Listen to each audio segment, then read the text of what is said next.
So step 4 is the first step of action in a program of action.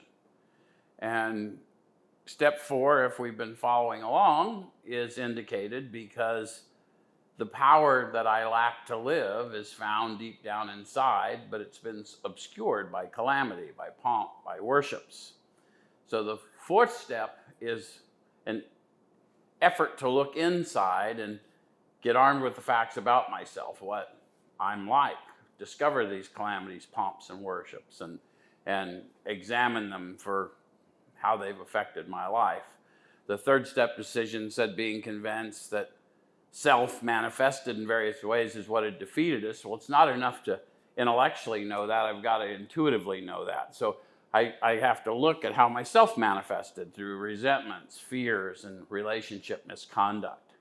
And so the discovery is not only what I was like, but having encountered this power to go in and sort through and learn the truth, then to walk out in that truth embodied with this sincere desire, this power and purpose to take me to a better place. So the 4-step inventory, although people think it's about learning dirty secrets about themselves, no, it's actually a treasure hunt. It's about seeking out the divine identity, however it's been obscured, and then polishing it up and walking out in that divine identity.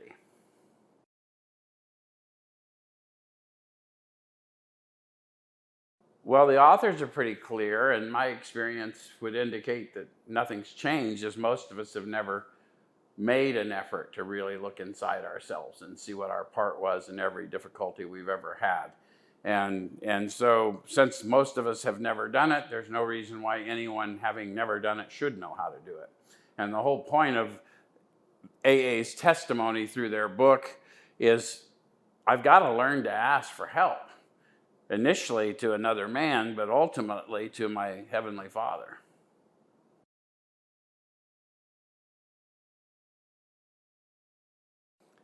Yeah, I think probably at the core of all humans, we like to think we're getting away with stuff. And we'd like to think we're putting our best face forward with people that we want to like us.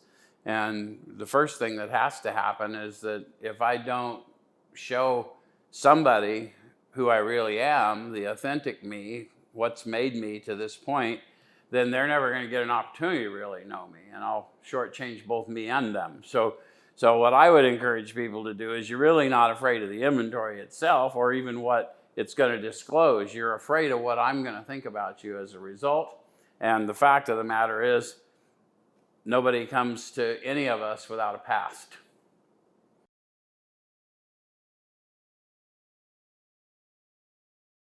Yeah, I mean, I think that's probably created more confusion than alignment over the years. But the idea was to separate these various manifestations of self and look at it in each individual relationship. And what you'll eventually do is see a lot of commonality between relationships with people, institutions, principles. You'll see the same manifestation of self defeating you. The same thing that would make me falsely represent myself or my intentions in a relationship that eventually went bad with another human being is the same thing would get me in a job where I had misrepresented myself and I wasn't up to the task of performing the job. So it was the same manifestation of self. It was still me trying to present myself as something I was not.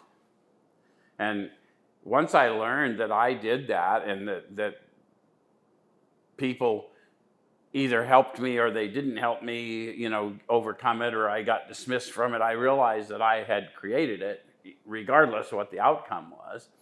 And if I wanted to avoid that in the future, I should probably be more intentional about the types of relationships I wanted to enter into with institutions, people, principles.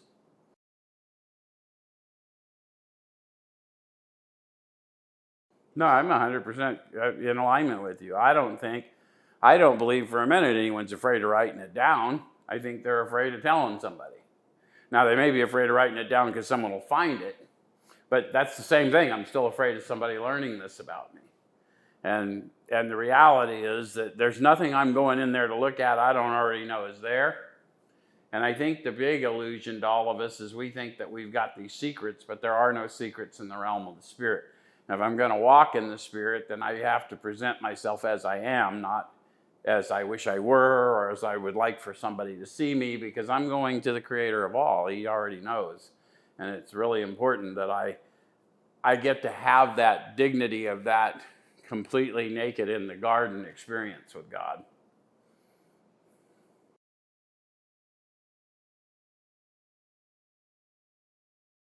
Well, the authors give a lot of clues. You know, they talk about leading into the fourth step from the third step prayer.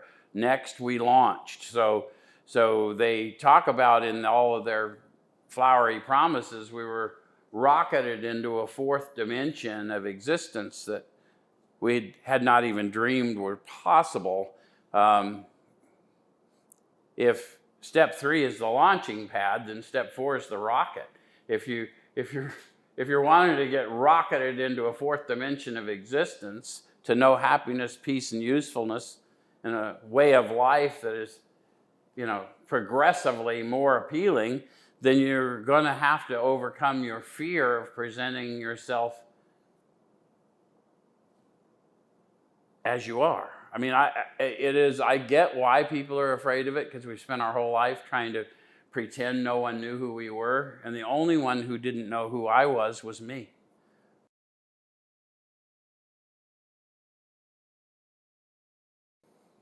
What I would say is, if you're delaying and you know you're delaying, then grab someone like me or anyone that's ever worked with me, and we'll sit down and do it with you.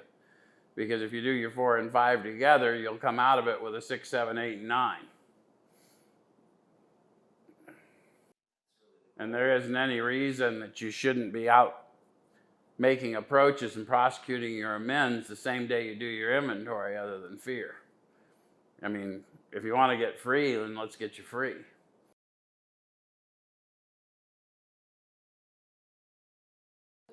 I was making approaches for amends that very first day. I think people tell people whatever based on their own experience. The authors are pretty, next we launched, action and more action. They never said, they didn't write a chapter into thinking so that I could contemplate my way to freedom. They knew I had to walk my way into freedom, that I had to let my mind catch up with my feet, and that somebody needed to help me along. They knew all of these things. They've always known all these things. The idea that sitting in rooms and doing some of those things that have become the basis of fellowship these days, that's just not, it's not real. It's not what the authors intended.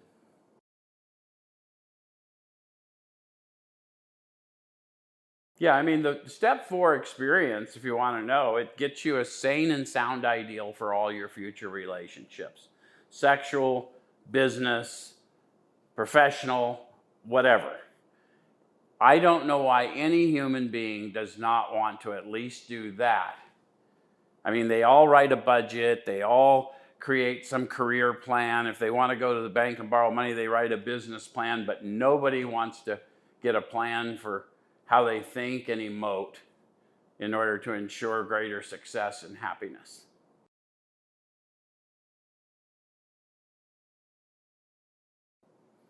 My experience is you start to feel better about yourself on day 1. The authors say we presently live in a new and wonderful world regardless of our present circumstances. That happened to me. I was homeless, abjectly destitute.